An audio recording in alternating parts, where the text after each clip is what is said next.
ಸ್ವಾತಂತ್ರ್ಯ ಪೂರ್ವದಿಂದಲೂ ಭಾರತದಲ್ಲಿ ಅಸ್ತಿತ್ವದಲ್ಲಿದ್ದ ಪಕ್ಷ ಕಾಂಗ್ರೆಸ್. ಇದಕ್ಕೆ ಪರ್ಯಾಯವಾಗಿ 1951ರಲ್ಲಿ ಶ್ಯಾಮ್ ಪ್ರಸಾದ್ ಮುಖರ್ಜಿ ಭಾರತೀಯ ಜನಸಂಘವನ್ನು ಸ್ಥಾಪನೆ ಮಾಡಿದರು.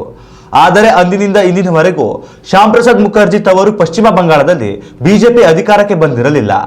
ತಮ್ಮ ಜೀವಿತಾವಧಿಯುದ್ದಕ್ಕೂ ಮಾಜಿ ಪ್ರಧಾನಿ ಅಟಲ್ ಬಿಹಾರಿ ವಾಜಪೇಯಿ ಅವರು ಈ ಕೊರಗನ್ನು ಹೊಂದಿದ್ದರು. ಆದರೆ ಈ ಬಾರಿ ಪಶ್ಚಿಮ ಬಂಗಾಳ ವಿಧಾನಸಭಾ ಚುನಾವಣೆ ಹೊಸ ಇತಿಹಾಸವನ್ನು ಬರೆದಿದೆ. ಪಶ್ಚಿಮ ಬಂಗಾಳದಲ್ಲಿ ಸರ್ಕಾರ ರಚಿಸುವಲ್ಲಿ ಕೊನೆಗೂ ಬಿಜೆಪಿ ಯಶಸ್ವಿಗೊಂಡಿದೆ.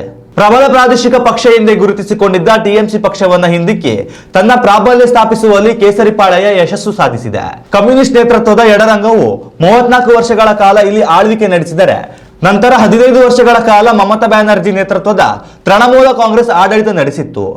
10 ಕೋಟಿಗೂ ಅಧಿಕ ಜನಸಂಖ್ಯೆಯನ್ನು ಹೊಂದಿರುವ ಪಶ್ಚಿಮ ಬಂಗಾಳದಲ್ಲಿ ಪ್ರಾದೇಶಿಕ ಪಕ್ಷಗಳ ಪ್ರಾಬಲ್ಯವನ್ನು ಸರಿಗಟ್ಟಿ ಅಭೂತಪೂರ್ವ ಗೆಲುವು ಸಾಧಿಸುವುದು ಬಿಜೆಪಿಗೆ ಸುಲಭದ ಮಾತಾಗಿರಲಿಲ್ಲ.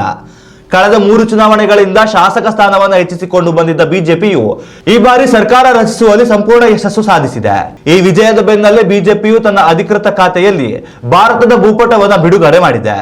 ದೇಶದ ಹೃದಯ ಭಾಗದಿಂದ ಬಂಗಾಳದವರೆಗೆ ಭೂಪಟವು ಕೇವಲ ವಿಸ್ತರಣೆಯಾಗುತ್ತಿಲ್ಲ, ಬದಲಿಗೆ ಇದು ಪ್ರಗತಿ ಸಾಧಿಸಲು ಸಂಕಲ್ಪ ಮಾಡಿರುವ ರಾಷ್ಟ್ರವೊಂದರ ಅಚಲ ನಂಬಿಕೆಯಾಗಿದೆ.